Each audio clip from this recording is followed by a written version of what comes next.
The first wave of the Galactic Council's fleet entered human space at dawn by Earth's galactic clock. Hundreds of warships from 10 different species shimmered into reality as their hyperspace drives cooled. They appeared above the quiet, human colony of Helios 4, a desert world known for mining crystals and manufacturing small ships. Admiral Kasath, commander of the Vorn Dominion fleet, stood on the bridge of his flagship Crimson Vow. His dark armor reflected the blue glow of tactical displays as he gazed at the planet below. "Scanners show no defense systems active," reported his officer. "No fleet, no orbital cannons. It looks empty, sir." Kasath frowned. "Impossible. This world had over 2 million humans." "Confirmed," said the officer. "But sensors detect no movement on the surface. The power grid is online. Cities are active, machines still running." Kasath folded his arms. "They are hiding. Humans love their tricks. Begin surface scans. Deploy troops to the main city." Within moments, transport ships dropped through the thin atmosphere, landing near the capital, New Phoenix. Dust rose high as the soldiers stepped out. Vorn, Lithan, and Zarn troops all ready for a fight. But what they found left them speechless. The streets were silent. The buildings still had lights glowing. Doors opened automatically when approached. Hovercars drifted slowly in the air with no drivers. The city was alive but empty of people. A Lithan officer whispered, "It's like they vanished mid-step." The soldiers entered houses and control centers. Food was left on tables, screens were still running news feeds, and machines continued to operate as if humans would return any moment. But there were no life signs, no bodies, nothing. Admiral Kasath watched the reports come in and felt a chill run through his armored frame. "Where did they go?" he muttered. Then one of his ships reported strange readings near the outer edge of the system. An unknown satellite, inactive at first, had suddenly powered on. Before anyone could react, it transmitted a calm digital message in standard galactic language. "Warning, interference detected. Recommend withdrawal from human-designated space." The message repeated 3 times, then the satellite shut down. Kasath growled, "Destroy it." The nearest ship fired a plasma beam. The satellite exploded, but within seconds, all their scanners flickered with static. Communication between ships became unstable. Navigation screens glitched. Then one of the cruisers vanished from sensors. "What just happened?" shouted Kasath. "Unknown anomaly, sir. The Rathan's spear, gone. No explosion, no signal. Just gone." Kasath clenched his claws. "Pull the fleet back to the system edge. Something is wrong here." But it was already too late. In another system, a second council fleet under the Lithan commander Sora Vel attacked the colony of New Horizon. The world was famous for its ocean cities and massive shipyards. When the Lithan fleet arrived, the shipyards floated calmly on blue waves, still operational, yet no humans could be found. Automated ships continued to build without workers, constructing long frames of something unfamiliar. Sora examined the footage. "These structures, they're not warships."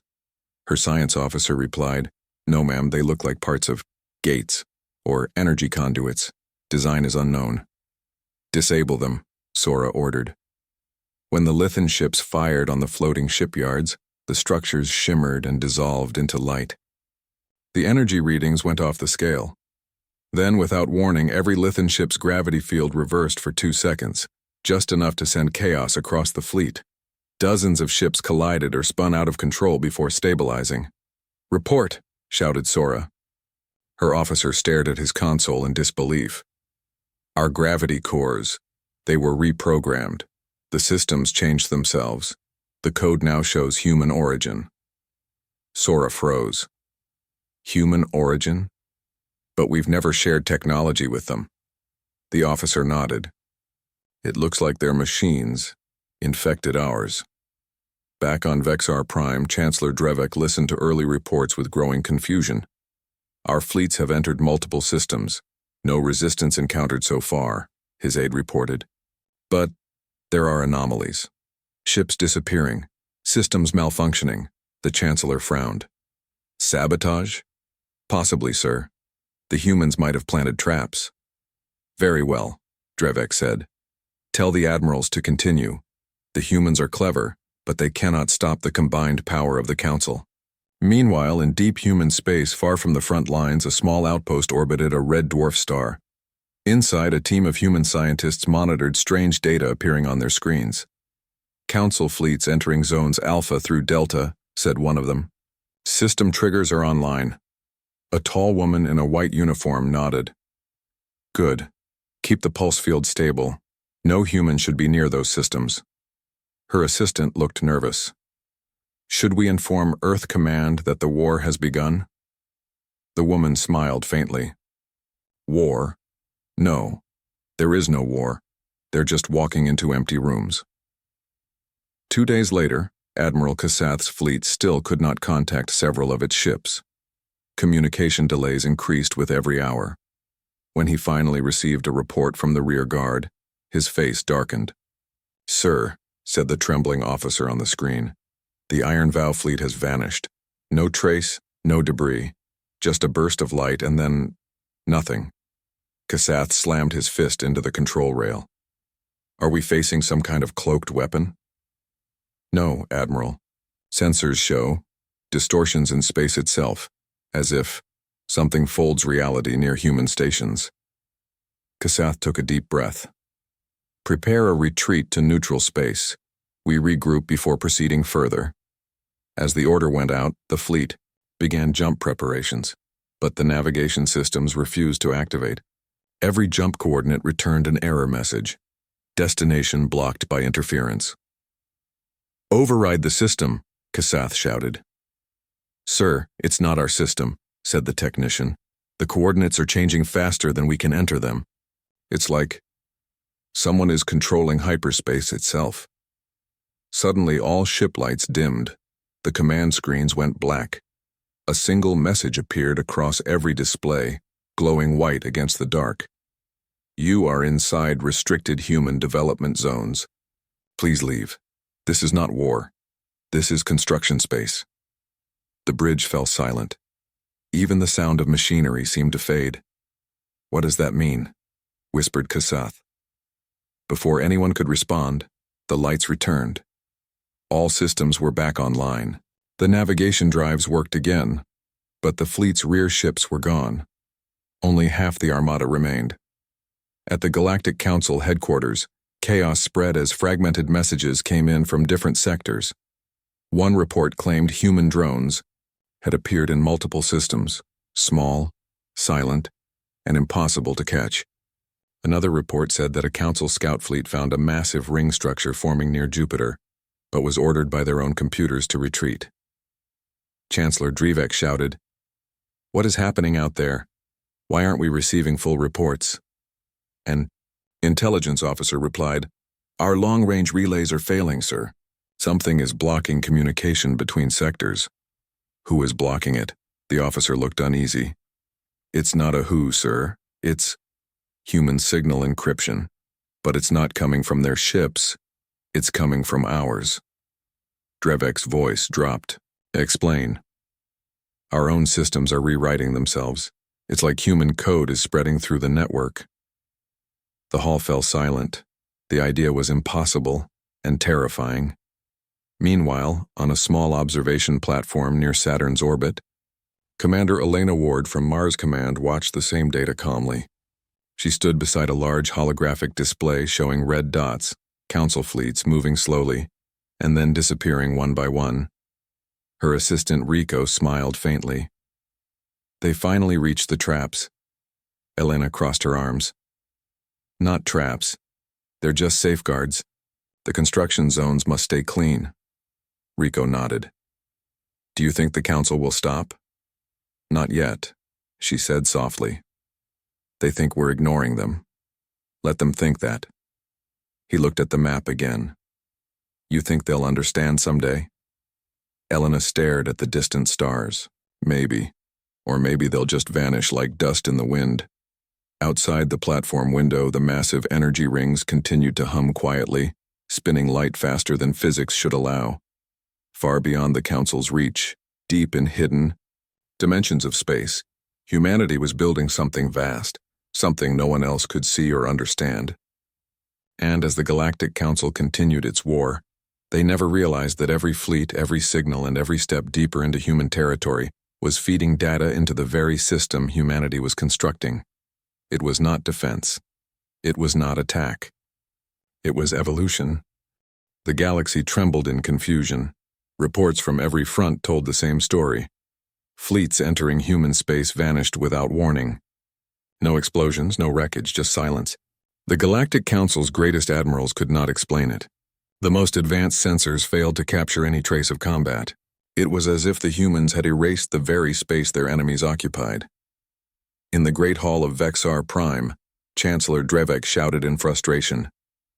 "We sent 112 ships into human sectors and not one has returned." "This is not possible." His aides exchanged nervous looks. "Perhaps they have new weapons," one suggested. "Something that hides the aftermath of battle?" Drevek slammed his hand on the table. "Then where are the energy readings? Where are the blast signatures? The data shows nothing." It's like those ships entered a shadow and never came out. At the far end of the chamber, Relthar, the quiet scholar from the Seln race, stood. He had watched from the beginning, speaking little while others argued. Now his soft voice carried across the hall.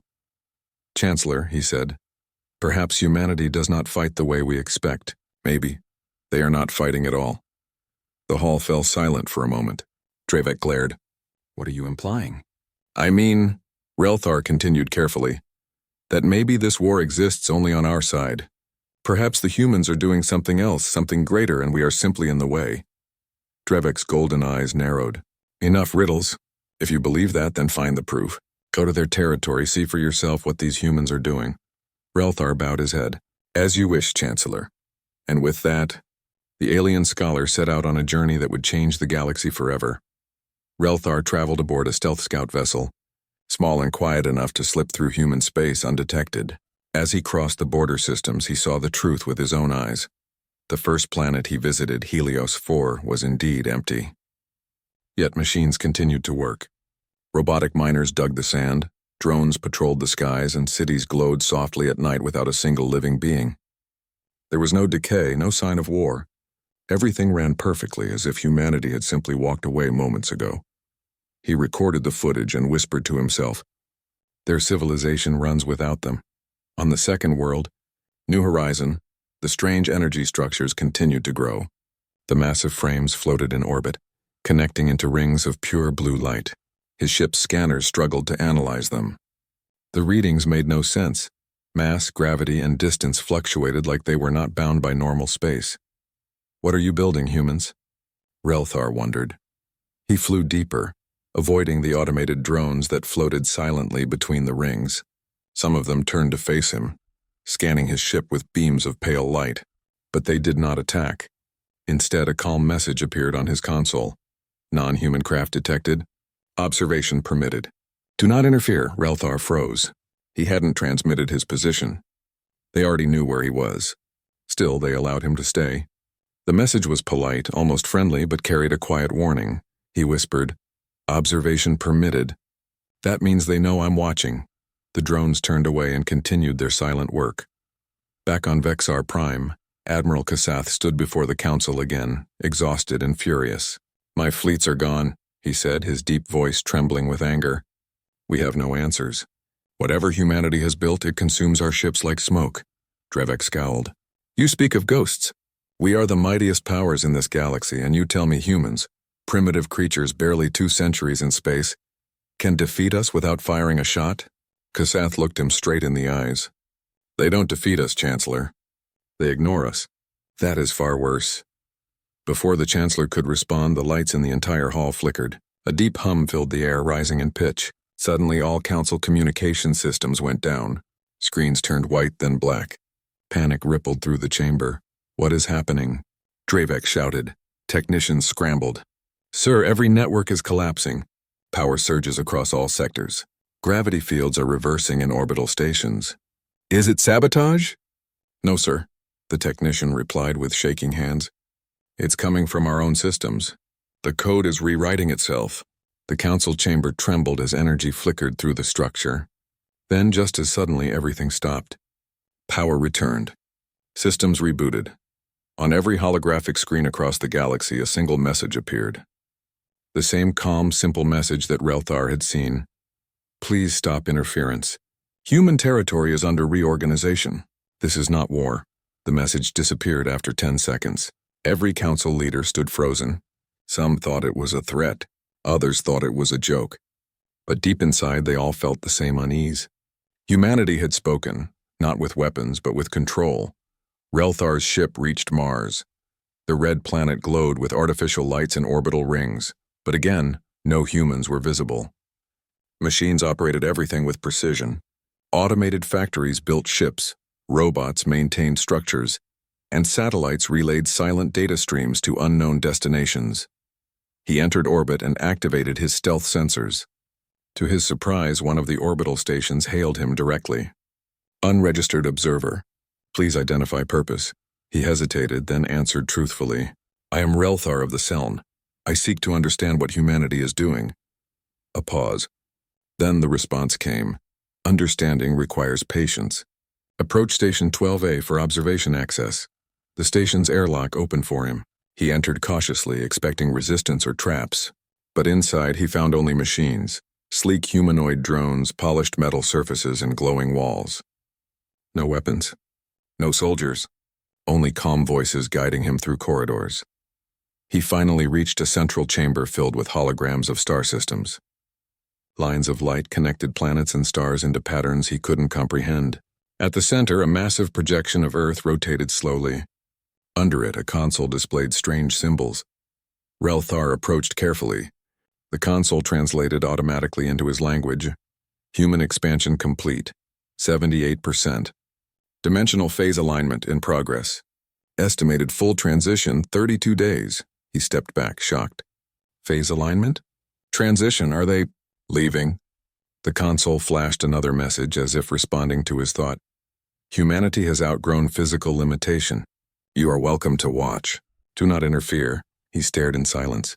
The pieces began to fit together in his mind. The missing humans, the empty colonies, the strange rings, the vanishing fleets. It wasn't war, it was something far greater. Humanity wasn't hiding or fighting.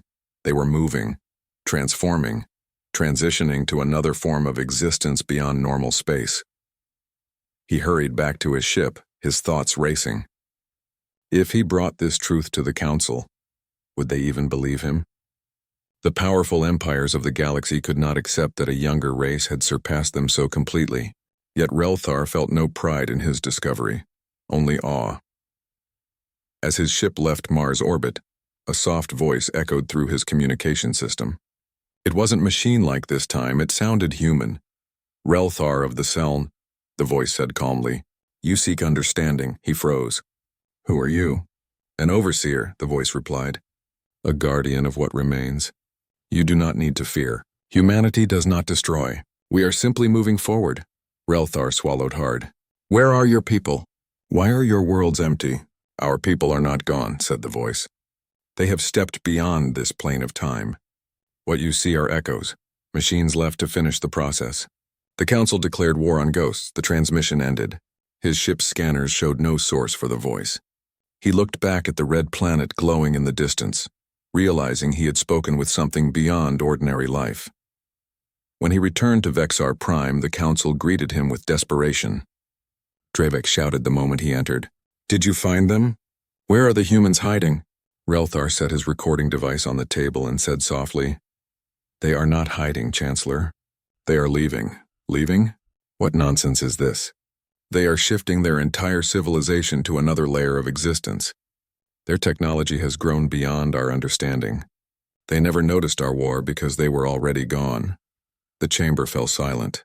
The delegates stared at him, unsure whether to believe or laugh. But Relthar's calm expression said it all. He had seen it with his own eyes. They warned us to stop, he added.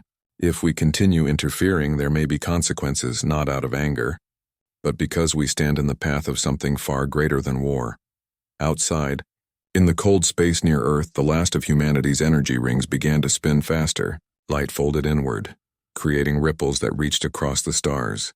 Distant sensors recorded it as a harmless anomaly, but to those who could feel it, it was the heartbeat of a civilization stepping into the unknown.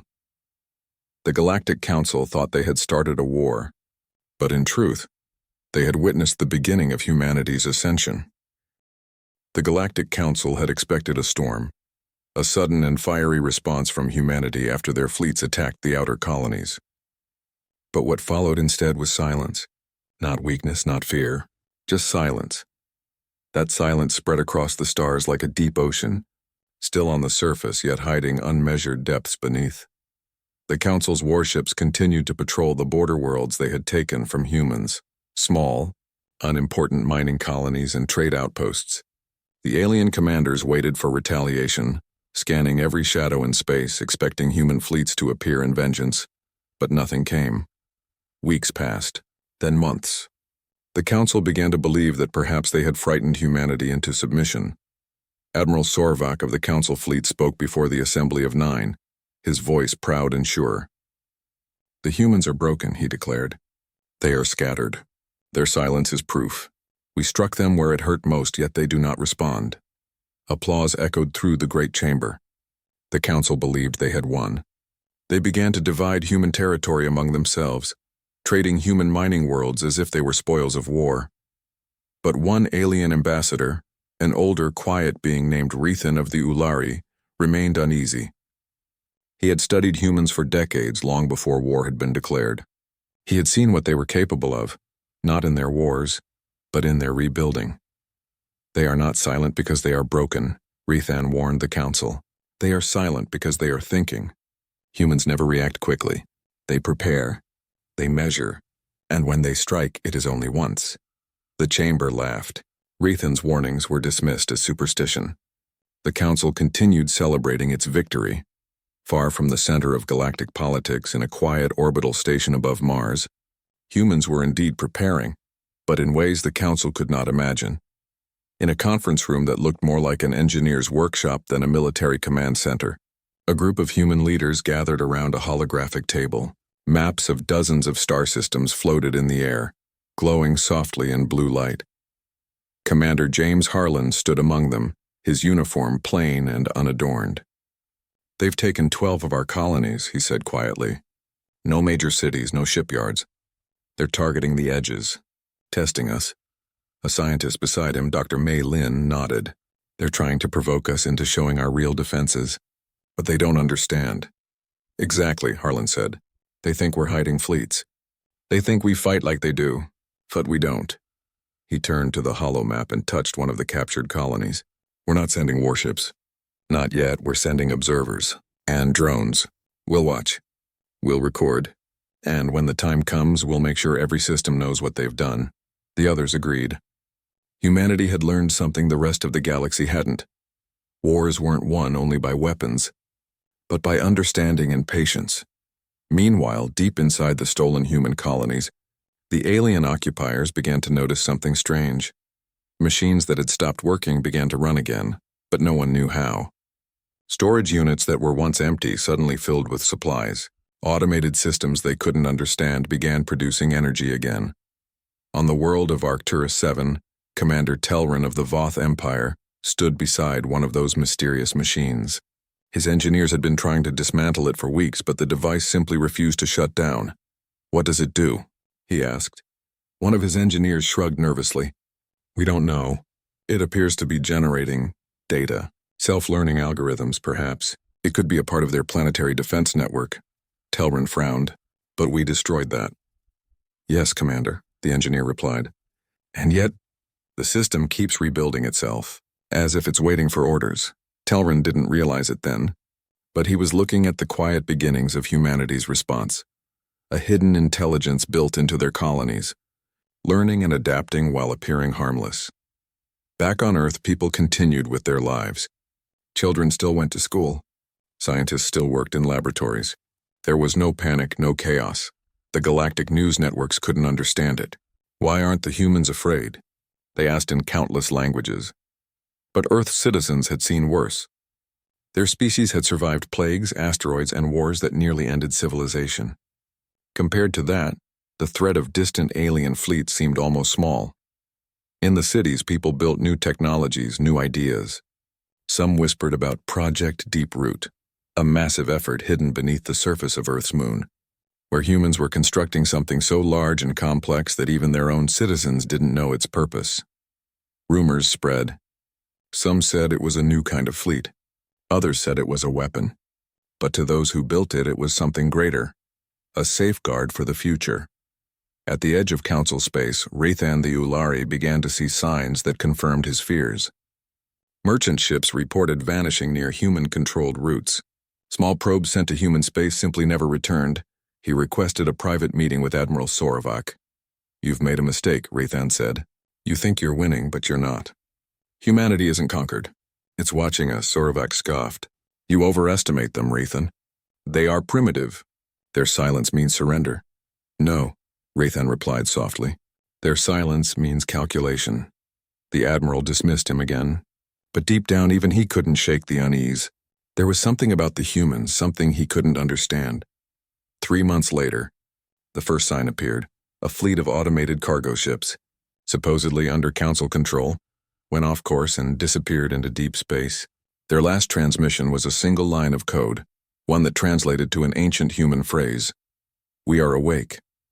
The Council tried to intercept the message, but it had already spread, bouncing across communication networks, echoing through stations, relays, and satellites.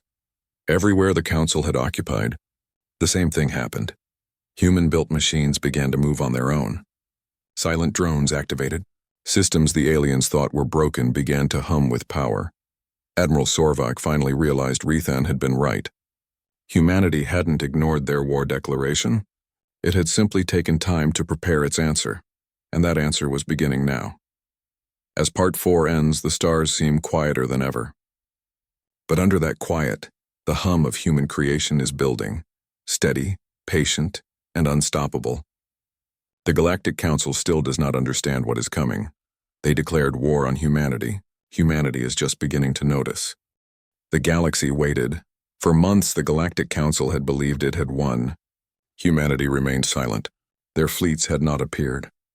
Their colonies had not fought back. Every report confirmed what they wanted to believe. Humans were weak, scattered, and afraid, but the Council could not know the truth. Humanity had never been absent. They had simply been elsewhere, beyond the immediate reach of space and beyond the understanding of any alien mind. On the quiet moon of Titan, a small team of human engineers monitored the interstellar ring network, a vast web of energy fields connecting dozens of human colonies. Light pulsed through the rings like a heartbeat. Every blink, every hum was calculated, precise, and deliberate. Commander Elena Ward stood in the center of the control chamber, watching the displays. "The Council still believes we are asleep," she said softly. "Let them think that. Patience is our advantage." Her second, Rico, nodded. "They'll learn soon enough." Elena smiled faintly. "They already have. We just need to show them." Far away in the heart of the Council, Admiral Sorovak and his officers scoured reports with growing panic. Entire fleets had vanished. Supply convoys disappeared without trace. Communication hubs failed one by one. Even the most powerful Council warships could not track what was happening. Chancellor Drevik paced the floor. "This cannot be happening. We are the greatest powers in the galaxy. We declared war and they should respond. Why does nothing make sense?" Rathan of the Ulari spoke, calm but firm. "Because you are not fighting them. You are only fighting the consequences of their preparation. They are not in your space, they are beyond it, and yet your systems bend to them." Drevik turned sharply. "Explain." "They have left physical limits behind," Rathan said. "They do not need to fight fleets. They do not need to deploy armies. Their machines, their constructs, and their intelligence are already here. Every step we take is within the perimeter they have designed. You see war. They see measurement." The hall went silent. For the first time, the Council realized it had underestimated humanity in a way no one could undo. In orbit above Mars, Relthar floated silently in his scout ship, recording the truth. He had seen it with his own eyes. Human colonies empty of people yet alive. Machines operating on self-learning intelligence. Energy fields bending reality itself. And then he saw them. Not soldiers, not fleets, but humans. They were not where anyone expected. Hidden in a deep pocket of space, invisible to alien sensors, humans moved with calm purpose. They were in the construction zones, building, connecting, adjusting, preparing a response that would not destroy, but teach a lesson the galaxy would never forget. Relthar whispered to himself, "They are perfect, calm, silent, and patient beyond comprehension." The first clear sign of humanity's response appeared when the Council tried to reclaim a small colony. New Horizon 2.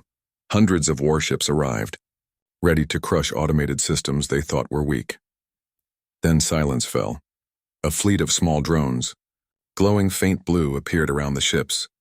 They were tiny, smaller than the Council's smallest fighters, but they moved with impossible speed and coordination. They did not fire weapons. They did not attack directly. Instead, the Council ships began to fail. Navigation systems scrambled. Shields fluctuated. Artificial gravity reversed intermittently. Communications jammed. The fleets panicked as the very space they occupied seemed to shift under them. Admiral Sorvak shouted orders. "Form battle lines! Attack the drones!" But the drones were already gone, reappearing elsewhere. Systems corrected themselves as if mocking the Council's efforts. In a matter of hours, a third of the invading fleet had become stranded in uncharted space, lost and powerless. For the first time, the Council felt fear. On the surface of Earth, humans continued their calm work. Engineers observed alien movements through observation satellites. Scientists tracked Council fleets with precision sensors, and commanders made adjustments not for war but for balance. "Do not harm unless necessary," Elena Ward instructed her team. "We are showing them what humans can do without even raising a weapon. Every fleet that disappears is a lesson, not vengeance." Rico glanced at her. "They will understand soon." Elena's eyes scanned the data. "They already do. But understanding takes time, and in that time, humanity continued building, expanding their reach, extending their energy rings, and quietly folding space itself to protect their people." Back on Vexar Prime, Chancellor Drevek called a Council emergency session.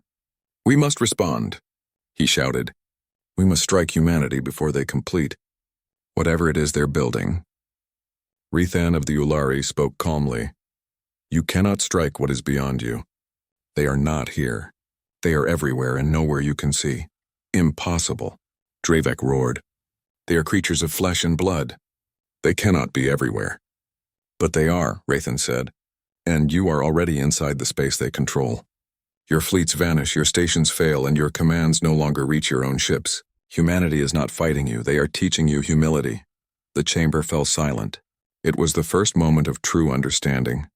The Council had been wrong and humanity had never been wronged.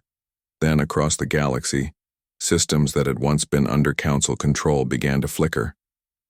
Mining stations, trade posts, and research hubs became self-operating. Automated human drones repaired damage, optimized energy use, and gently disabled dangerous alien systems, without harming any living being. A message appeared in every Council communication network. "This is the extent of our attention. Humanity does not fight for revenge.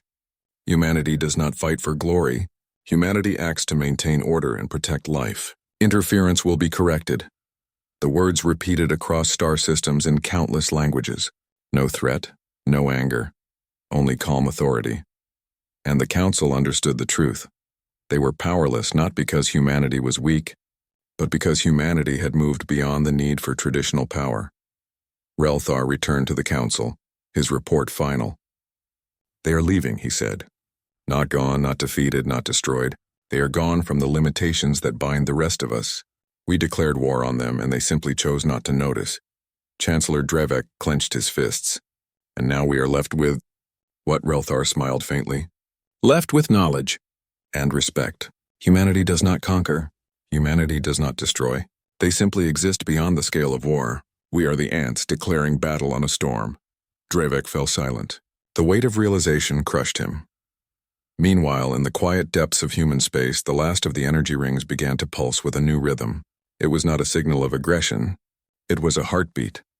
A gentle, perfect pulse echoing across light years, unseen and unfelt by those who were not ready to perceive it. Commander Elena Ward stood among her people. "We are not gone," she said. "We have not abandoned our world. We simply exist where we need to be. We protect, we build, and we observe.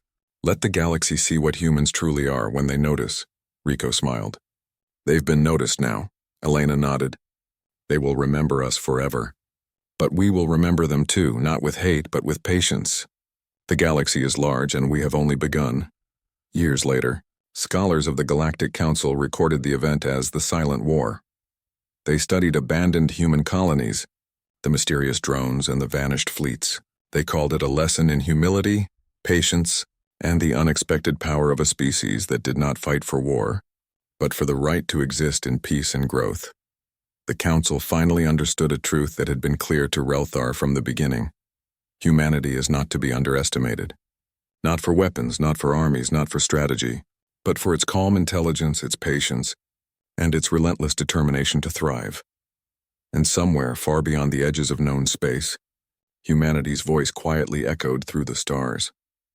We noticed, and so we continue. The Varnak system was peaceful, quiet, and full of soft blue light from its twin suns. The people of Varnak, called the Varnakians, had not known war for thousands of years. Their cities floated above shining oceans, and their technology ran on clean crystal energy. To them, the galaxy was full of cooperation and order. They believed danger belonged to the past. But one small accident was about to change everything. High above the planet, in an orbital research station, technician Farah Lan was working late. Her job was simple: monitor satellite communications and repair any signal errors. She sat before a curved screen glowing with soft green lines, sipping from a small tube of nutrient drink. The station was silent except for the quiet hum of machines. Suddenly, one of the satellites began flashing red. Farah frowned. "That's strange," she murmured. "Sector 9? That's just a weather satellite." She opened the data file. The screen filled with strange symbols, error codes she hadn't seen before. The satellite's power system had been damaged by a passing micrometeor. In trying to correct itself, the system began sending out an automatic distress beacon. At first, Farah didn't worry. The distress signal was a normal safety feature. It should only go to nearby Varnak ships. But as she looked closer, her eyes widened in shock. The beacon had locked onto an old emergency frequency, one that predated the Galactic Alliance. It wasn't meant for local systems. It was a wideband SOS strong enough to travel across the stars. "By the suns," she whispered. That signal could reach anywhere. Farah tried to shut it down, but the system refused to respond. The beacon's old code didn't match modern commands. It was running on ancient safety protocols from a forgotten age. It didn't need permission. It just transmitted. The SOS shot across deep space, passing through communication networks, bouncing off satellites, echoing across star clusters. It was pure and clear. Help required. Immediate distress. Coordinates attached. Farah's hands trembled as she contacted the command deck. "This is Technician Lan on Station Delta 3. We've got an emergency. One of the satellites has sent a full distress broadcast." There was silence for a second. Then Commander Dorell's voice came through, calm but firm. "Repeat that, Technician. You said full distress? Across open frequency?" "Yes, sir," Farah replied. "And it's still transmitting." "Deactivate it. I tried, Commander." "It's locked." The line went quiet again. Then the commander said, "Stay at your post. We'll contact the Council." Farah sat there staring at the blinking red light. She didn't know it yet, but that signal had already left their borders, traveling far beyond where any Varnak ship had gone. It passed through empty sectors, silent ruins, and forgotten colonies. After 7 standard days, it reached a small, heavily defended region known to the galaxy as Sol Sector. And in Sol Sector lived the DEATHWORLDers. The galactic records described humans with both fear and awe. Their home planet Earth was known as a death world, wild, dangerous, full of storms, volcanoes, and predators. But somehow life there not only survived, it thrived. Humans had evolved with danger. They were strong, clever, and stubborn beyond reason. No one understood how they endured such a hostile world. But one thing was clear. When humans went to space, they carried that same will to survive, and now, the SOS had reached them. On Earth's orbital defense ring, Commander Elias Ward stood before a holographic display showing a glowing beacon signal. His uniform was simple, his face calm. His eyes were sharp, focused like someone who had seen many crises before. "Unknown distress signal, sir," said his communication officer. "Origin traces to the Varnak system. Civilian in nature. No known contact for the past 2 centuries." Ward studied the pattern. "Looks genuine." Any traps detected? Negative. It's old code, something from the pre-Alliance era. Ward nodded slowly. Then someone needs help. Prepare the Titan's wake for launch. The officer hesitated. Sir, with respect, that system is outside our jurisdiction. I'm aware, Ward said, his tone steady. But we don't ignore distress calls. Within hours, the Titan's wake, one of humanity's most advanced exploration and response ships, was being readied. Its hull shone dark gray under the shipyard lights, lined with scars from old missions. It wasn't built for war, but everyone knew it could fight if needed. Inside, over 600 crew members worked with practiced efficiency. Engineers checked reactors, medics prepared supply pods, and pilots ran diagnostics on landing craft. When the engines ignited, the entire station trembled. The Titan's wake lifted smoothly, rising through Earth's atmosphere, glowing like a silver comet. It turned toward the stars and in a burst of light jumped into hyperspace. Back in the Varnak system, fear had begun to spread. The Council of Varnak met in a tall glass chamber overlooking the capital city. 10 members sat around a circular table, glowing with soft blue symbols. The oldest among them, Councillor Maris Tal, spoke first. Technician Lon's report is confirmed, she said. The signal cannot be recalled. It has reached multiple networks. We estimate it may have entered DEATHWORLD territory. A gasp ran through the room. Another councillor, Rin Vale, stood up. You mean humans? You sent our coordinates to humans? It was not intentional, Maris replied calmly. It was an accident. Accident or not, Rin said, voice shaking, they will come. Do you not remember the reports? They are violent, unpredictable. They destroy what they cannot control. Maris sighed. Old stories, Rin. We have not seen a human ship in centuries. And for good reason, Rin snapped. We made sure they stayed in their own sector. The council began to argue. Some wanted to send a warning signal. Others suggested activating planetary defenses. A few believed humans might come in peace, but no one truly knew what humans were like now. The galaxy had changed, and so had humanity. Outside the council hall, news of the signal leak spread fast. Citizens whispered in the streets. Pilots returned from orbit in fear. Even children sensed something unusual. The skies felt heavier, as if the stars themselves were holding their breath. Meanwhile, on the edge of the system, scanners detected a massive object emerging from hyperspace. It appeared suddenly, like a dark storm in the void. Its size was impossible to measure at first. It wasn't sleek like alien ships. It was bold, layered, built for function and power. The Titan's wake had arrived. Every communication array on Varnak lit up with alerts. The alien military scrambled fighters into orbit, though they knew they stood no chance against something that large. The planet's population watched the live feed with wide eyes as the human ship's shadow crossed their upper atmosphere. Inside the command deck of the Titan's wake, Commander Ward watched the planet's blue-green surface through a wide observation window. Signal confirmed, said his first officer, Lieutenant Mara Klein. Population density high. No weapons detected, Ward nodded. Open a transmission. A faint hum filled the air as the communication system came online. Across the distance between stars, a human voice spoke gently but clearly. This is Commander Elias Ward of the United Earth ship Titan's Wake. We received your distress call. We're here to help. On Varnak, the council chamber fell silent as Ward's voice echoed through the translation system. It was deep and calm, steady like the voice of someone unafraid of anything. The members looked at each other, uncertain what to do. Councillor Maris finally answered. This is the Varnak Council, she said slowly. We did not intend to call for aid. There has been a misunderstanding. The reply came a moment later, simple and polite. Understood, Councillor. But our protocol is to confirm safety before withdrawal. May we assist your damaged systems? The council members exchanged nervous glances. Humans were offering help, not threats. Still, fear lingered in their hearts. What if this was how humans began their conquests? By pretending kindness. Maris took a breath. We appreciate the offer. Allow us time to prepare for your arrival. Ward nodded to his officers. We'll wait in orbit. Keep sensors open, but no weapons active. As the communication ended, Ward looked out at the glowing planet. They're afraid of us, he said softly. Yes, sir, Klein replied. Most species are, Ward smiled faintly. Then we'll show them they don't need to be. Far below, Technician Farallon stood on her observation deck watching the human ship's lights move slowly across the stars. She felt a strange mix of fear and curiosity. She hadn't meant to start any of this.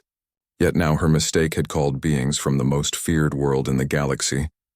And above in the dark, the Titan's wake waited, silent, powerful, and patient.